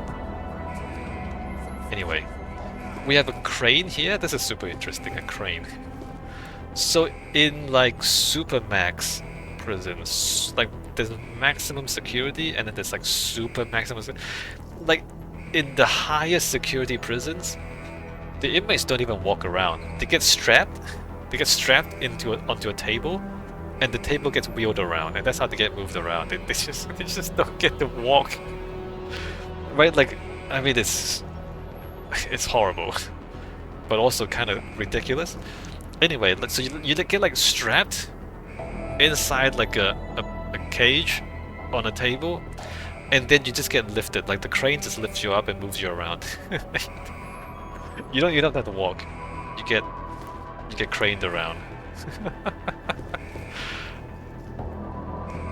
I'm not sure what's going on with these pipes though. There's pipes and equipment down there, so those pipes are retrofitted. And then there's like wires snaking out the back here, so this is all retrofitted.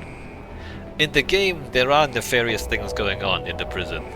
The story is that the inmates are being murdered, and their augments are being taken and sold on the black market. So there's like a butcher shop happening here, killing the inmates. And I think these wires and pipes are going back into the butchering area. I think that's what this is supposed to be. So obviously in a real prison you're not going to have pipes and wires going around like this. This is not security. It's not comply with regulations. But this is to do with the game's story. There's a bit of a security room here, another little security room behind an insecure space. So the layout of these spaces are very strange. And then inside the cells, inside the Supermax cells, we have toilets and a bed. I don't know if you can notice, this bed is thicker than the other beds. So in Supermax or in solitary confinement, everything is more solid because the most uncooperative, let's say, the most uncooperative inmates are put into these cells. And by uncooperative, I mean they're trying to break everything. So they're trying to break the bed. And so the reason the bed is thicker and sturdier is so that they can't break the bed. The toilet should probably be thicker as well. Often it'll just be like a steel cylinder, just solid steel cylinder, so you can't break it, right? And then I don't know what that is. For some inexplicable reason, they decided to put these steel bars in here, and I don't know why. I think somebody looked at the cell and thought it was too boring, and they just put steel bars in here to make it more interesting. The point of a solitary confinement cell is to be boring. Okay, that's the point of the cell. The point is to have everything completely featureless. You can't break anything. There's nothing for you to do. It's basically a torture room. Torture from boredom. And so these bars completely ruin the whole cell. they're not supposed to be there. I don't know why they're there. Somebody thought it was too boring, I think, and they just put them in. But it's a bad idea. It's a dumb idea, actually. Like, it should just be a nothing box, is what solitary confinement is. Yeah, I don't know what's going on there, but everything else is fine. Like, everything else looks exactly like a proper cell. Alright, so that's solitary confinement. Let's get back out. So we can step out into no man's land, which, you know, again, in a real prison you wouldn't be able to. But continuing with the security vulnerabilities, there's a ladder here for no reason, and then you can just climb down and go into no man's land, which you shouldn't, because anybody out here would be shot on sight. But you'll notice that, again, there's cover. You can try and sneak past the guards from cover to cover. There's rocks, which is also cover, and then there's like, you know, like in a proper prison, it would just be flat concrete, flat featureless concrete, and then you just get shot at, right? And there's no cover. Here they give you plenty of cover in case you want to sneak out here for some reason, and you would want to sneak out here for some reason because there are maintenance tunnels in no man's land. Why would there be tunnels? Which would make it easy for any inmates to escape. Why would these be here? Why would this door be here? Why would that door be here? Again, video game nonsense that really does not make sense in a real prison. There's nothing back this way. Oh, we can see the rocks. Hey, look at that. They did actually make horizontal layers in the rocks. So they got the sedimentary rocks right. That's cool, right? Look at that. There's horizontal layers in the rocks. Cool. There's nothing back here except more cover, more rocks. Okay, let's get out of here. Why is there a ladder down here?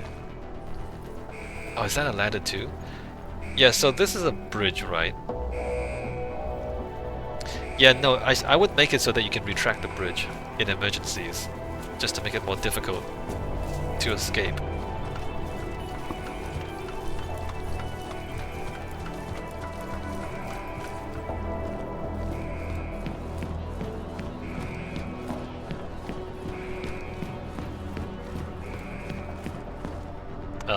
Right.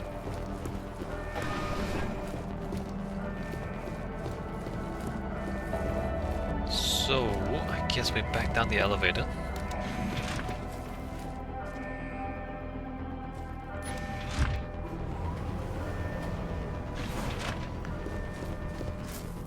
The infirmary and morgue. I guess we should go down there. You know what, let's go down to infirmary and morgue. The infirmary and morgue are underneath prisoner processing, so they're underneath the tower. Where are we? What is this? Storage. Infirmary and morgue is there. Here. So it's good that the infirmary is in a central location because it's the shortest distance from all the wings. So if there's any sort of emergency, you don't have to travel as far to get to the infirmary. Aside from that, this is a bit dubious. There's 2 beds, but there's very little security, right? So the infirmary, they're still inmates, they're still murderers, they're still violent people. So the beds should probably be inside secure rooms, and like, you probably shouldn't have medication just sitting on a table. You know, they just might pick up the medication. Just because they're injured doesn't mean they're not gonna try to screw you, right? they're still inmates. They're still criminals, murderers, and worse, right? Yeah. So this is a civilian infirmary. It's not really a prison infirmary. It's too nice. It's too open. There's a morgue back here. I mean, you gotta worry about how many people die in this facility that they require a morgue.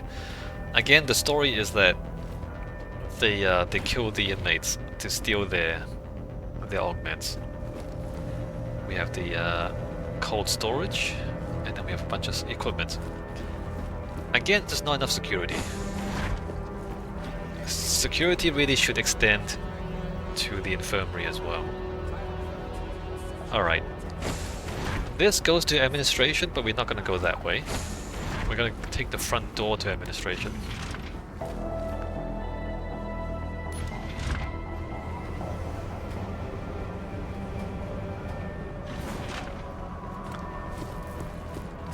Coming through here, going downstairs.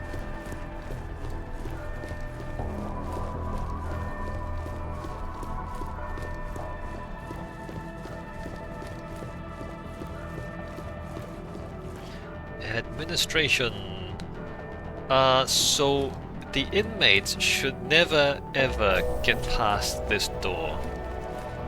But you will notice that this door looks kind of flimsy. And then this door also looks kind of flimsy. So that's weird. I feel like there should be more secure doors between this space and this space. But aside from that, this should be completely secure and no inmates should ever make it here, right? Before we start the administration part, there's issues with the interior of the administration building where the game crashes quite often. So as we go through the tour, the game might crash several times. I'll try and like edit things so they fit back together, but just be prepared for that. Okay, so the outside of administration, we have a bit of a garden, we have landscaping, although it's very dry. We have dead trees. I wonder if these were ever alive, right? Because this looks like a planter where you can put water. But there's pretty landscaping, so this is kind of nice. It'd be nice if there was more water and things were more green. But actually this space is also a kill zone. Or you might notice that the rioting prisoners have gotten out here. So this should be a kill zone as well. If there's any problems, you can have guards up there with guns, and then anyone trying to break into administration will have to cross the open space and get shot at. So the fact that the administration building is back and then there's a big open space in front is security. It's good security, in fact. And in the game there are guards patrolling this area. So both in the video game and in the real world, good design. But you know, when there's not a riot, then it's a nice open garden area for you to hang out in. So that's also nice. Over on this side we have a bit of a water feature, although there's not as much water as you might imagine. Only this little bit is water. I feel like maybe this was designed for more water at one point, because there's like a sloping bit here. And then there's like flat bits up here, but no, there's only a little bit of water there. I mean, in a place like this, even a little bit of water is kind of extravagant, right? This is mostly cactus that doesn't need water, and the trees are just dead wood. Were these ever alive? I don't even know. It looks like it was alive at one point. Not sure what that's about actually. And then on the other side there's more quote-unquote garden, although everything is dry and dead. There's an even bigger tree here, so this must have been alive at some point. I'm not sure what this means actually, like you would grow a tree to that size and then just let it die by not watering it? Why would you do that? Why don't you just keep watering it so it doesn't die? Anyway, we have rock there and then the outer wall of the prison. The administration block is very rectangular, which is interesting, right? So all the prison blocks are all like big pointy triangles. You can see the solitary confinement back there, big pointy triangle. Administration is like just low flat rectangles. I guess the this is supposed to be friendlier, and that's supposed to be more hostile, I guess. Is this friendlier though? Is it really? Alright, in the front door. Oh, is there anything on this side? No, right? It's just a side door. Okay, in the front door. I'm gonna make sure I save, so when it crashes we don't lose too much progress. So we come into a double height lobby. We step down a little bit. We have this natural stone as decoration behind glass. We're back in the high contrast black surfaces. Oh, the game crashed. Alright, so I'm gonna have to edit. Right, so we have the same black surfaces, shiny floors, high contrast lighting. So the architecture is kind of very similar throughout the entire game. Although here we do have this natural Arizona rock as decorative elements. Gives it a bit of color and a bit of local flavor, right? Those fans and those lights are way too high up to do anything. I don't know why they even try. That's obviously wrong. To light a space like this, you really need lights closer in, because it's black, right? Either the lights have to be very bright, or you need them closer down.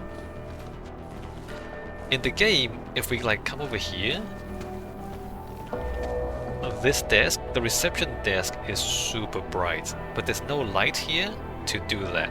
So this is fake lighting, and in fact as we walk around here we can tell that there's fake lighting. Let me just look down. I just saw... So you can see a specular reflection there, and it's circular. So there's a point light somewhere there, and then I don't know if there's another one here. Oh, there's another one here. So I think there are like there's either one light there or there's two lights lower down, just above this desk. But by light I mean they're, you know, faked light. They're video game lights, and they don't actually have anything in the geometry, right? Do you know how like computer game lighting works? You can put light sources anywhere you want, but you don't have to have any models or geometry associated with it. It's just like an abstract light source. Yeah, and so they just put those in, and it doesn't actually match the in-game lighting or like the light fixtures. So reception has chairs and a reception desk. Fairly straightforward. On this side, the game crashed again. On this side we have administration, management, cafeteria.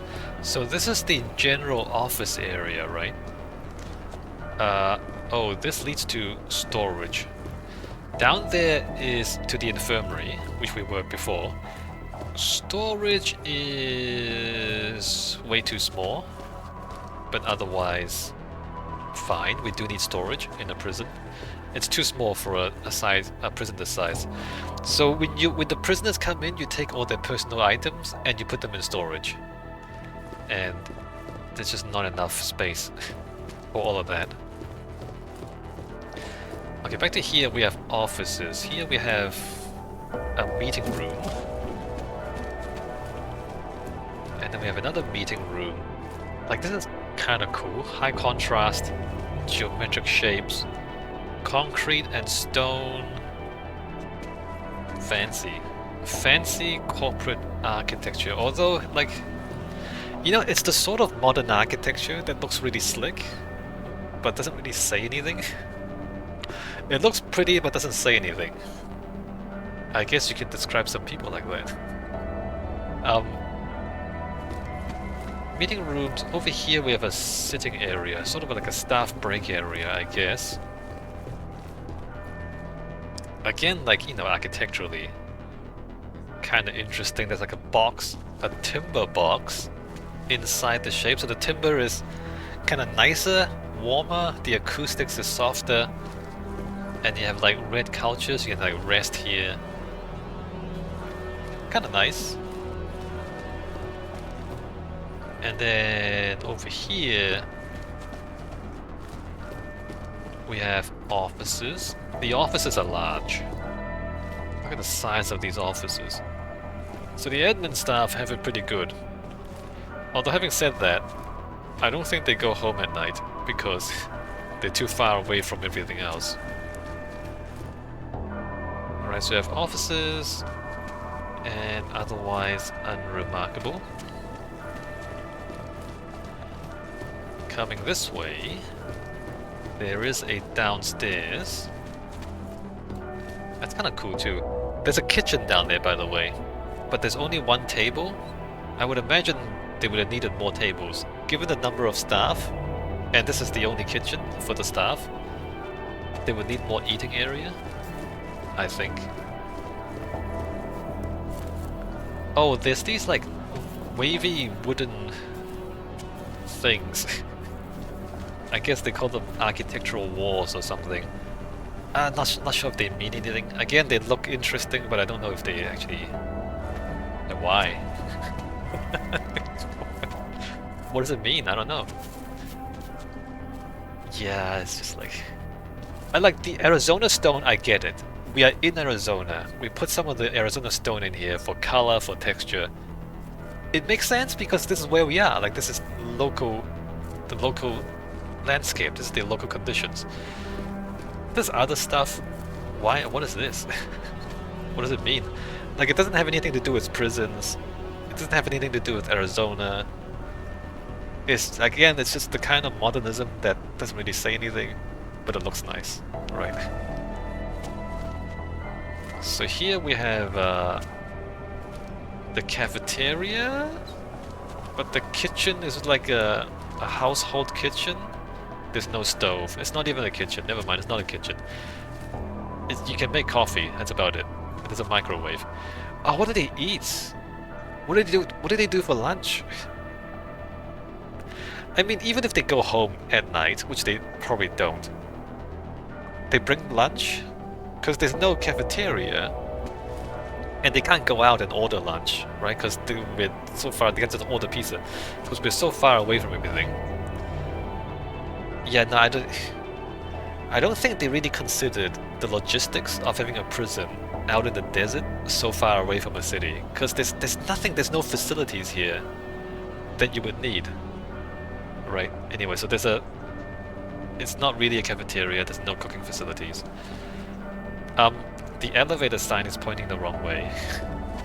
This side is right, by the way. Elevator is there. Okay, so that arrow is fine. That arrow is not fine. What's that doing? Why is it the other way?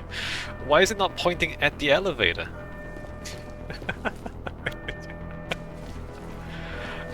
Somebody just made a sign and they just used the sign and they just didn't. The toilets, it's dark, but if you look closely you will recognize it's the same copy and paste toilet from TF22. I don't know if this is like a joke or if they're just lazy. I don't want to call these guys lazy because they've done so much work, but they haven't done the toilets. They're just using the same toilets over and over again. Why don't they just make new toilets? Like they've made all this other stuff. How hard is it to just make one more room? Don't reuse the same toilet like 5 times. Come on, guys. Alright, anyway. Back upstairs. Oh, game crashed again. So the game is crashing a lot more frequently when I'm recording. When I'm not recording, it doesn't crash anywhere near this much. So let's just try and power our way through. And we'll put up with the crashing for a little while longer. Where are we? Okay, back this way. So back to the lobby. So this is the admin part. These are the offices, right? Back over on the other side of the lobby, behind the back, we have the security offices. Gun cabinet, just sitting out here. So these are... oh, it's the same toilet again. Alright, the same copy and paste toilet. Sixth. How many times is that now? And then upstairs, the architecture is the same, right? Upstairs we have office there, a corridor. This corridor overlooks the entrance. which I don't know if it's useful. And then there's another office over here. There's more corridors than there are offices up here. I mean, look, the building from the outside is a big rectangle, right? It's a big rectangle. So I think they just didn't put it in the game. Oh, you can see the footprint there of the building.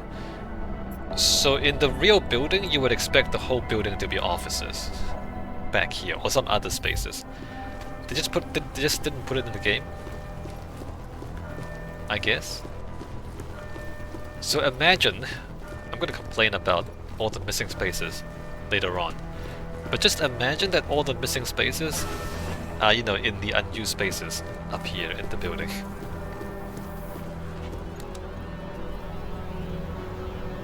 Back here, oh, there's like a lot of security in this room. It's all been blown up. That's why there's explosions. But this space is full of security. And then there's an elevator up to more security offices.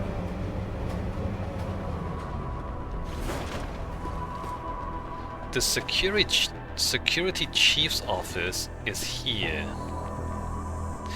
Which is curious because it's behind everything, right? On the one hand, you might say, alright, so the security chief, he's in the most secure part, behind everyone else, in the secure space, which, okay, I get it. But from here, there's very little situational awareness, like he can't see anything himself from his office. I mean, he has... Oh, game crashed. He has data feeds there. But like, for a guy who's supposed to be in charge of security, this room doesn't look like he's in charge of anything, so I'm not sure about the design of this office. Over here we have more security, and in here we actually have an equipment room, so that's interesting. This equipment room is not big enough for all the guards, of course. But we haven't seen very many equipment rooms at all. There's more equipment out here. So I don't know, I guess they didn't put in a proper armory. Prisons have armories, because you need a lot of guns. If there's a riot, you need a lot of guns. And we haven't seen a proper prison armory, right? Anyways, through here we have a bit of a roof garden. And then what are those, like what's that shape? It's curvy timber shapes again? Oh, this is the part where you overlook the front entrance, right? So we came in from there, there's the garden down there, front door's underneath there. And there's this, and you can like shoot anyone who's not supposed to be here. So that's the roof.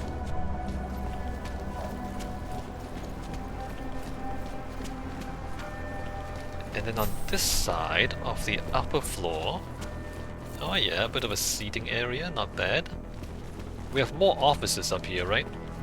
More administration offices, storage. We have more offices, there's offices behind here. Right, more offices. Game crashed again.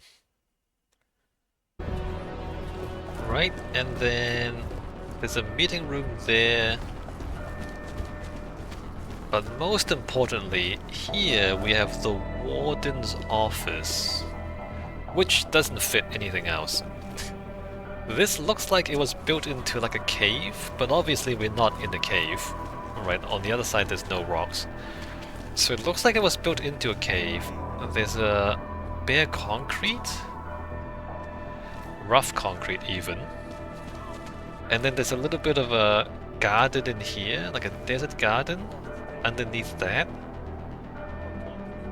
So I mean, cool architecture, but it actually does not fit into the building at all. And I don't know what this is supposed to say about the warden. I guess she's cold and hard because everything's just concrete. The desk is cantilevered off the stone.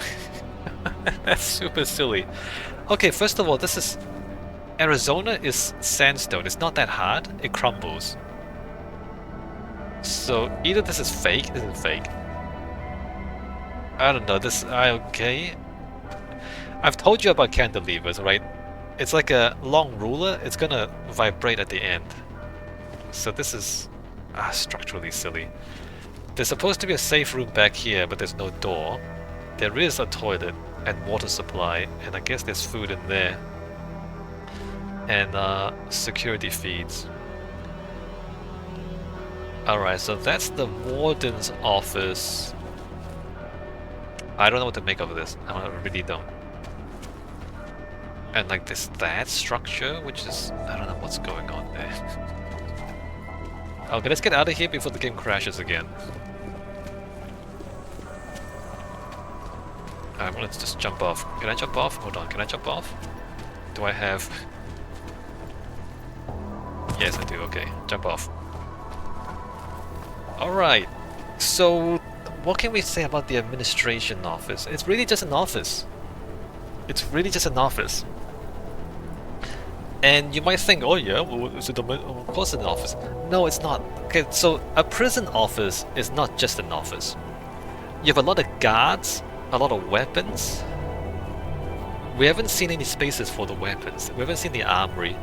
And all the guards, do they go home when they're off shift? How do they go home? By plane?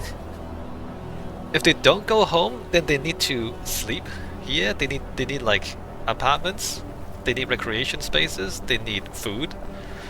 So, you know, if we go back to the discussion at the beginning about the logistics of having a prison in the middle of nowhere, like all the things that you need to support the staff living out here are missing, right? And we did say that there were missing gaps in the building and on the second floor, and maybe there's like all sorts of stuff on the second floor. Okay, like there's enough building there to imagine that they could have put in those spaces into the game and they would fit, I guess.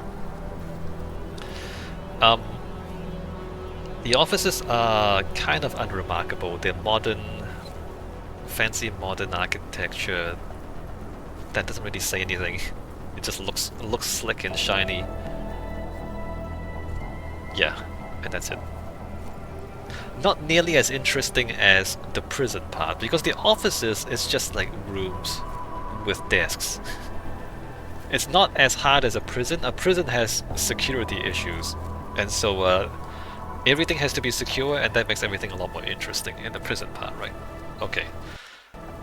Oh no, it crashes out here as well? I thought it didn't crash out here.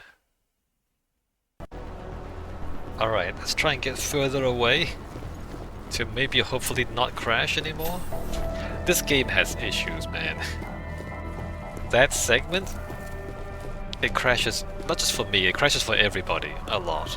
So yeah, no, this game, it just isn't quite finished. This whole game. Okay, I don't think it crashes here. Right, so that's the penthouse. That's the whole prison.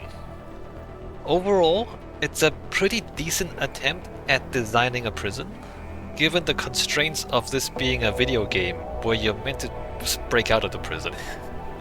So the game is you breaking out of the prison. The prison is supposed to stop you from breaking out of the prison. And something has to give, right? And what has to give is the game has to be a bad prison in order to make it possible for you to break out. So it's actually a bad prison, but they didn't make a good attempt. It's clear that they've done some research into prison design because they have all the pieces here. They have processing, they have the cell blocks, solitary, administration, infirmary. You know, so they have a lot of the things right. They have like the yard, and then the cells, and then the day rooms, and then watchtowers. They have a lot of the pieces right. But if you look closely, there are a lot of security vulnerabilities. A lot of things that you just would not do in a real prison. And if you do, people are gonna die. If you design a real prison like this, people are gonna die because of it. So, yeah. And in the video game, people did die, by the way, because there is a prison riot and a lot of people are dead. So there you go. Right? So, they have bad prison design, but they're there for the video game. And then there are other parts that are wrong, because they didn't really consider what it's like to have a facility like this in an isolated in an isolated location like this, out in the middle of nowhere in the Arizona desert, right? So that part is not like real-world prison, unfortunately. Because if you research, if you're just gonna find books about prison design, they would tell you how to design prisons. I've read those books before, that's why I know all this stuff. They would tell you how to design prisons, but they don't tell you how to design a prison that's in the middle of nowhere.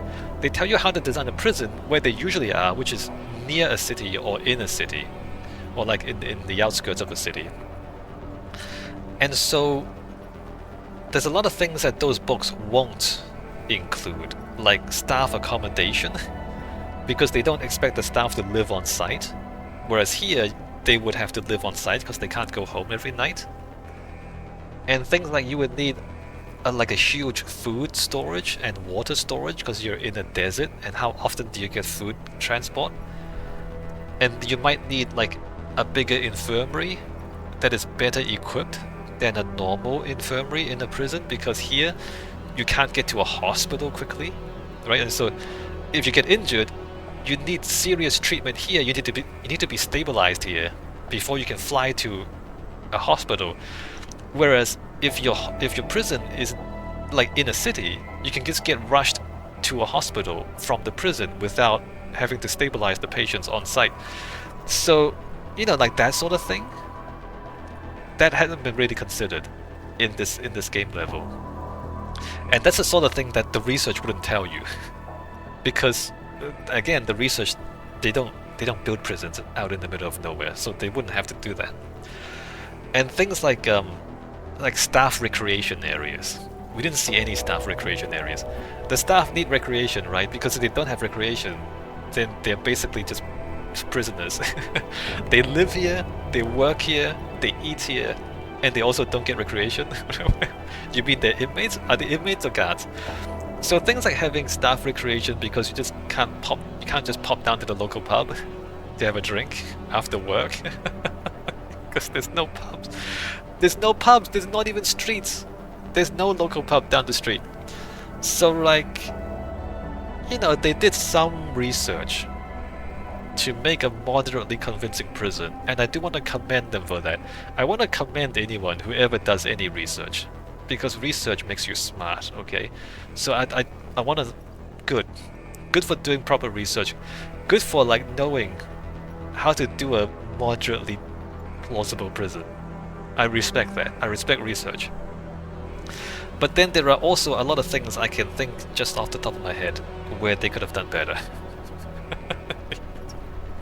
And, you know, I guess it's not really their fault. Because look, in a video game, you have a deadline and you have a budget, and you can only do so much, right? They did this much with the resources and the time that they had available to them, right? So I'm not saying they did badly. I'm just saying that there were constraints, and it's obvious that the constraints didn't allow them to flesh this out better. As for the architecture, like, I guess they need to make it look futuristic, but the looking futuristic part is not really practical. Because again, the looking futuristic part is not the part that they teach you in textbooks about designing prisons. There are textbooks. So when you do research, and you do research about designing a prison, none of those books tell you how to also make it look futuristic. So you'll notice that the futuristic looking parts, like the big pointy triangles that we see right now, those parts have absolutely nothing to do with the functioning of the prison. The cells, the day rooms, the yard, the showers, the towers, the walls, like none of those have anything to do with the pointy bits. So they're just like separate things added on to the prison to make them look futuristic from a distance. When you go inside, they don't really make any sense. Like, you see the big pointy things above you in the ceiling, but they don't do anything.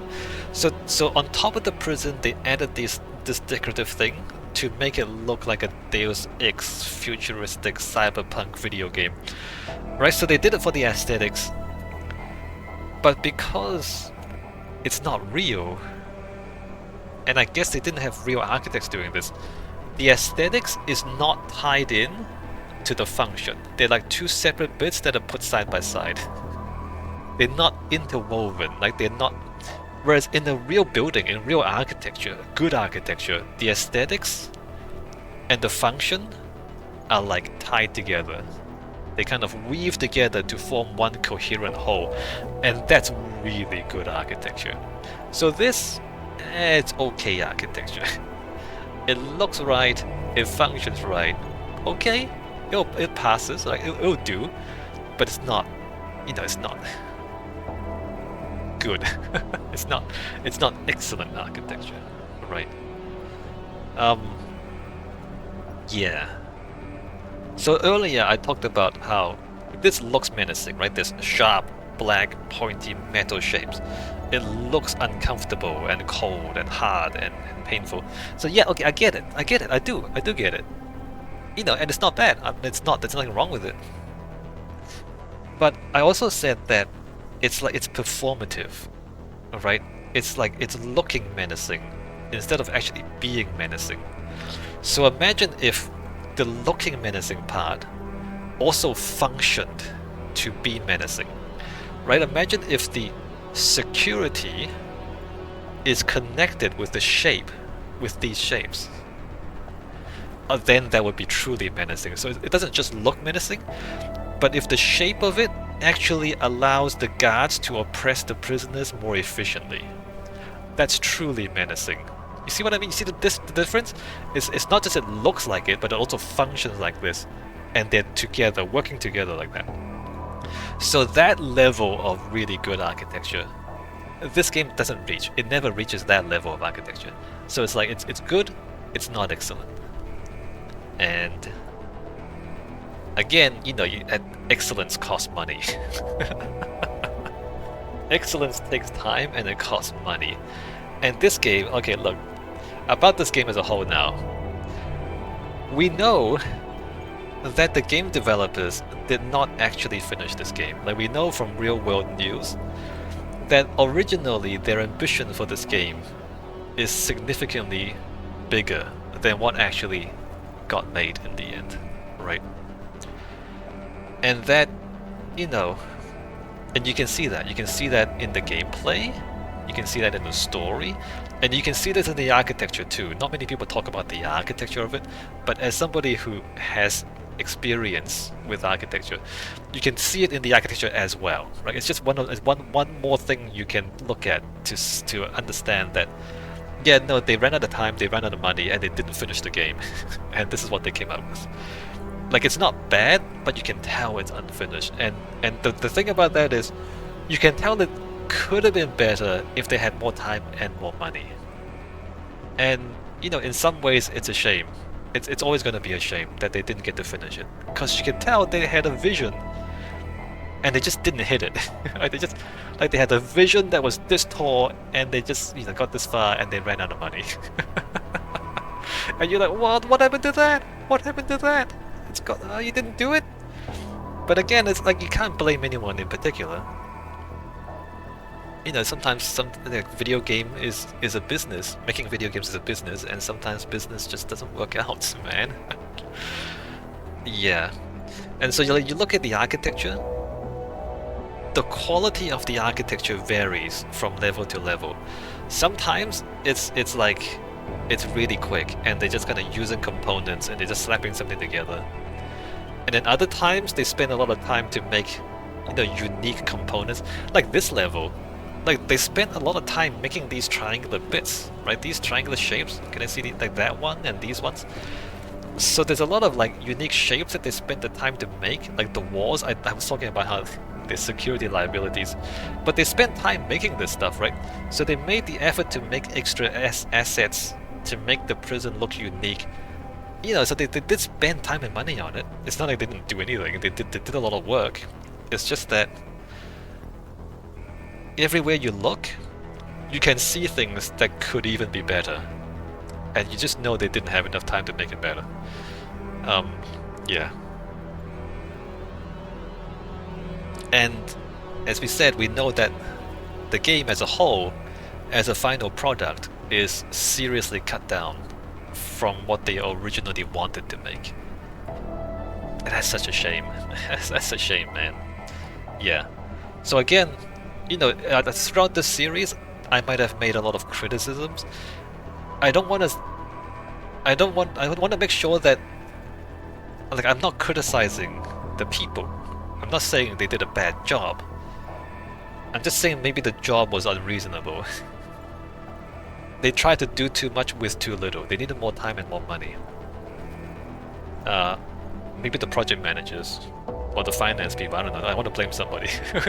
Like, I'm not blaming the artists or the level designers if they weren't given the time to do the proper job. Like, I think I've seen enough to be confident that if they had more resources, they could have done a lot better. You can see that. You can see that. Based on what they've done, you can extrapolate that they can also do the things they haven't done. They could do that if they had more time and money.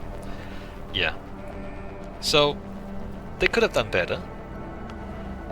But what they've done is already quite good, right? This is good video game architecture. It's not bad. It could be better, and you can tell where it could be better.